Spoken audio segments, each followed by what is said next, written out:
advocate for refugees within the Australian media? Now, it's a very interesting question because we did have a lot of inexperience with the issue, so we've learned a lot through the process, going from basically just letter writing all the way through to having a national media profile as far as advocating for refugees are concerned. So it's a very interesting progression of how these things develop. So as far as the media is concerned, what we saw from our perspective is that the media tended to find us, and that's because the media has a very, very broad-reaching form of research. They look through the internet to see about social media, for example, what things are trending. They also pay attention to smaller media groups. So something such as the Sydney Morning Herald doesn't go straight to an issue. The Sydney Morning Herald trawls through various sources within the internet and they pick out what they think is going to be pertinent to make their stories on. So what happened with us directly was we sent off our letter, as everybody knows, to the politicians, the 5 Jesuit-educated members of Parliament. And what happened from that point is that it took a few days and there was a small amount of media coverage from the Catholic world, as far as, I think there was the Province Express, which is a Jesuit-run online newspaper. There was cathnews.com, which is another Catholic news broadcaster, but they're all quite small in scale. It wasn't until Michael Gordon, who's an investigative reporter for the ABC, for the Sydney Morning Herald that is, on refugees, he's been running a bit of a campaign lately. He obviously found these articles and he thought these were going to be things that would have a lot of semblance within the public and have a lot of resonance. So what he did, he contacted us directly, and from that point the media campaign began to develop. Now you may have heard about media cycles. So there's a very intensive period of lots of different media outlets requesting interviews and trying to get information while the story is current, which is what happened with us. Michael Gordon wrote up the article, he sent photographers out. The ABC also contacted us for radio interviews. It's a lot of different sources that come in and converge on the one source in order to present a full aspect of the story. And you get different biases between different sources, obviously. One source might be very different in the way it presents the issue to another, and that's very important for giving a very holistic understanding of the issue. So we thought that was how the progression sort of went, and after that everything sort of subsided a bit, but there's always that currency, there's always a certain amount of coverage within the internet, and these things never really truly fade away, but that intensive period is really the point where the most exposure is given to the issue. Us as the social justice group, ethics were really at the core of our motivations for writing the letters in the first place. And consequently, when it came to the broader coverage within the media, we thought that ultimately this is the best way that we can possibly act by engaging with the media to further our ethical cause and ensure that we have a much stronger position within the government in order for them to reflect back on themselves and perhaps reconsider their ethical standpoints. Now, coming from Riverview, which is obviously an education in the Jesuit tradition, there's a very strong amount of ethics that are taught within that, but they don't necessarily just have to be from a Catholic point of view. They're really transcended across all aspects. And you look at different writers with the social contract and all these things from Rousseau. These are very important issues, that there are transcendent ethical obligations that we have to our fellow man. And from our perspective as mere students, we saw that what was happening really wasn't in line with what would be a humane thing to do under any reasonable person's definition. So for that reason, we thought it was necessary to take very strong action as far as expressing our concern. And the fact that the media picked up on that and was able to work with us in getting our message out there is, I think, a very positive reflection about how the media, in times when the media is questioned for its ethics, does have a role in ensuring that ethics are pursued within society and that they don't fall too far away. Because when it comes to abuses of ethics and morals, the media is probably one of the main defenders of that, because without the media, issues such as man asylum, such as what's happening within Nauru and what's happening with the refugee situation in general, unless the media is always there to push for that exposure, then we're very rarely going to actually get the full picture where we can actually decide if something is or is not ethical. So for that reason, we felt very compelled to act in order to try and get some form of change, and the media helped facilitate that to another level.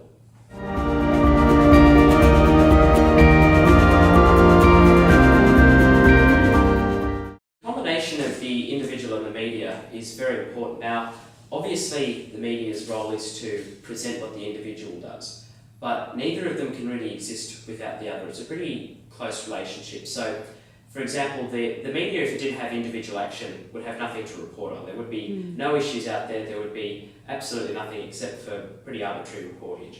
So that's why the individual is very important, to make sure that we've got that initial thrust of things. So it's very important from an individual level, so in our situation within ATAG, to actually sort of get the ball rolling and start this campaign. However, for the individual, it's very difficult for us to get our message out there unless the media is willing to work with us. So if the media doesn't pick up on the story, then in many situations it's really just a blip in the ocean. It's not going to have it may well get out to the Assembly at Riverview and a few parents and friends, but ultimately, as far as broader penetration within Australia, that's not going to happen without the facilitation of the media, which is able to do that on a daily basis. So that's why the media is really important for facilitating individual action being broadcast to the public. But ultimately it does come back to the individual, because without the individual action, there is nothing for the media to facilitate. So the media is a facilitator in this situation, whereas the individuals and standing up for our moral conscience is always important. If we're not standing up for our moral conscience and our ethical beliefs, then there is really nothing that we can do. So the media in that sense, again, will be redundant.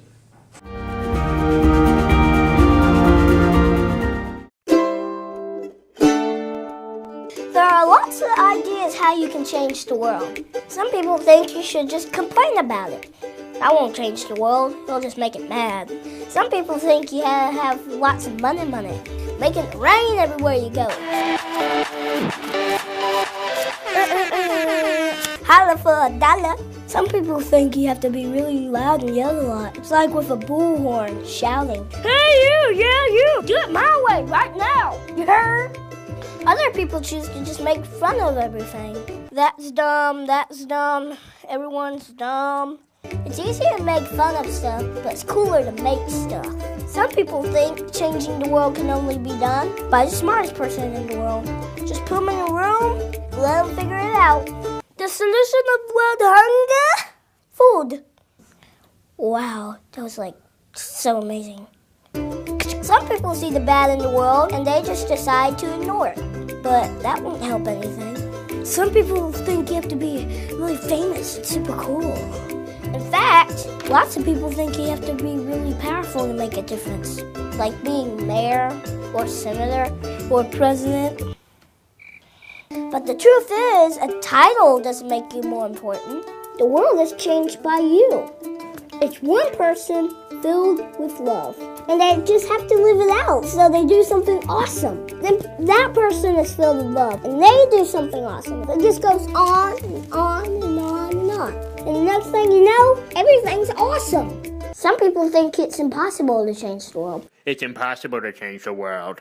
Well, you can see why they could think that. Living in the world with kids who are hungry, people who are homeless, families who aren't happy.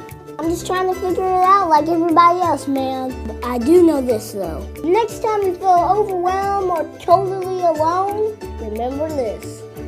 Things don't have to be the way they are. The world is changed by ordinary people. Little people living out big love. And that's what gives the world a reason to dance.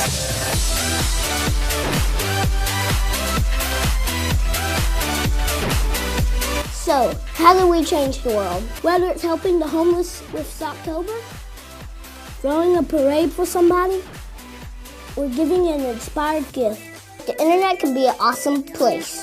Thank you.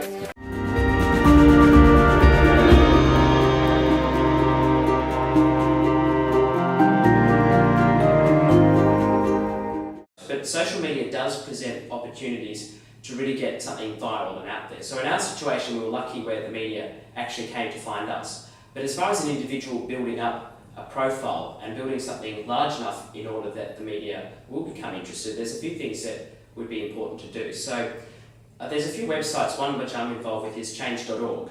And what that does is mobilises large groups of people to sign petitions. And when those petitions become large enough, sometimes they get in excess of over 200,000 people signing it through Facebook, Twitter, MySpace, all the various social medias. That invariably is then presented to the person that that petition is written against. And consequently, the media is going to pay attention to that, because when 250,000 people sign a petition, it's a very strong action. And even if that is mobilised through social media, it's a very, very good way of really expressing your view.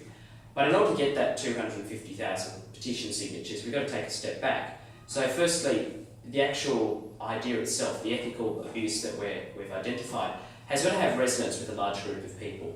And we've got to be able to properly identify what that issue is and what's going to have resonance with the people. So if, for our instance, it's the humane treatment of asylum seekers, stepping back from the politics of it all, not talking about Liberal versus Labor, it's all about the humanity of the people there. And we thought that would have proper resonance with the actual Australian public. And consequently it did. We had a very large response. But when it comes to any form of advocacy or campaign, that is the key to it. Making sure that there are people out there who are going to share your passion. And then taking another step back, it is how we're going to present that form so people are going to be most likely to understand what we're trying to say.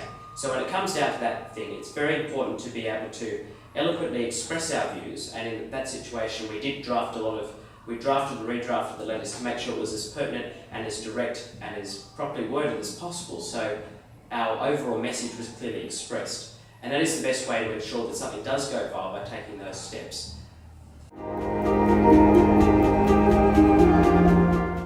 What the campaigns personally taught me, it's a very interesting mixture of things. The first one is understanding the role that media does have to play in society.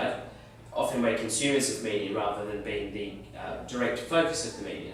And once you've been on the other side of the lens, so to speak, it really changes perspective on how the whole system functions. So once you understand how the media works and how they go about producing their stories, I think it's a very interesting way of understanding on how we can possibly act to potentially garner more media attention later on. So that understanding of the media has had a pretty personal impact on me, because now understanding where these stories come from, the processes behind them, but also the importance of the individual in being able to act and then potentially have a very large impact. It's very encouraging, because previously you feel like you're just writing off a letter that's going to be sent and read by a bureaucrat. But once the media's had this involvement, all of a sudden you're having a real impact on real people's lives. So I think that is a very, very important thing. Another interesting one is bias. Media bias is something that can sometimes fly under the radar, and we did notice it to an extent. So, for example, our campaign was completely bipartisan, targeting Liberal and Labor, but there was a focus on Tony Abbott. Now, while that may be a positive or a negative thing is up for debate, but it's just how the natural flow of the media works. And we've got to understand that people's opinion isn't always going to be as objective as we'd like. So when it comes to the media, we've got to understand that when we're making statements to it, that we've got to be quite strong in how we're presenting it, so there's too much room for interpretation. So unless what you're saying, particularly if you're the focus of media, or when media is identifying things, you can't rush into these things, because it's very easy for things to be misinterpreted. We see that on a daily basis when people make slip-ups as far as political correctness is concerned. They're having a normal conversation and they might say something, but that couple of words is pulled out by the media out of context, and then all of a sudden it looks like it's quite a nasty thing. So when it comes to constructing arguments and things like that, it's got to be very clear what your position is. And for that flying on from that, you're not going to have too much bias being drafted onto that, because you're going to have nice objective reporting. So when it comes to consuming the media, as far as the impact on me with that's concerned, it's always looking at things critically, thinking about issues not just on the face value of how it's presented, but understanding that the media isn't always the absolute on how an issue is actually functioning. You've got to think of a couple of, number one is look at different media sources. You don't just get your media from Channel 9 News, 2GB or the ABC, for example. You look at a broad spectrum, and from that you get different opinions, and from that you can start to really construct what is at the heart of the issue, or in a sense what truly happened. I mean, there's no such thing as truth when it comes to media. There's multitudes of different understandings, but the closer we can get to that, the better. And in that sense, that's the personal impact that's been biggest on me, is not looking at things in the media for face value. That's something that's very important, and I'd encourage you all to do. You're school students, you're young and you're idealistic, and there's a real possibility that a lot of people will listen to you, because people really have a feeling that the youth of the society and young people are really the future, and if they're expressing a specific political view and they're particularly unified on certain issues, then that's going to have a lot of relevance. I mean, you see uni protest, and you see ultimately things like the Vietnam War, that was all driven by young people, all these sort of forms of deep social change. So when it comes to actually constructing a campaign, it shouldn't be taken lightly, because there will be people out there who will look at your assignment or your campaign Think of it more of a campaign rather than as a assignment. That's the thing I'd suggest to you. And what they will do is they'll actually listen to your perspective, because you'll have it clearly articulated, because obviously you've got the incentive of being marked well. So people are going to understand your point of view very clearly. So when you're expressing that point of view, it's very important to make sure it's something you feel very strongly about. Because the stronger you feel about the point of view that you're taking, and the stronger you feel about what you're campaigning against, the more information you're going to have, the more passionate you're going to be about it, and ultimately the more clearly you're going to be able to express it. So once you've done all those, and you've expressed it nicely clearly, you've got the passion for what you're trying to push for, then you're going to have a much higher likelihood of this actually making a difference. You never know, if you make a video and it goes up onto Facebook or onto YouTube or into anything like that, there is massive potential with the fact that social media has connected virtually everybody with an internet and a computer to each other and to be able to share ideas. So you can get your idea out there without very much capital investment or anything like that. Your idea is out there and it's up for consumption. And as soon as that gains some sort of traction, it's a bit of a snowball effect. I mean, that's what happened with our campaign. It was started off small in smaller news groups, and it was picked up and it gathered steam and momentum.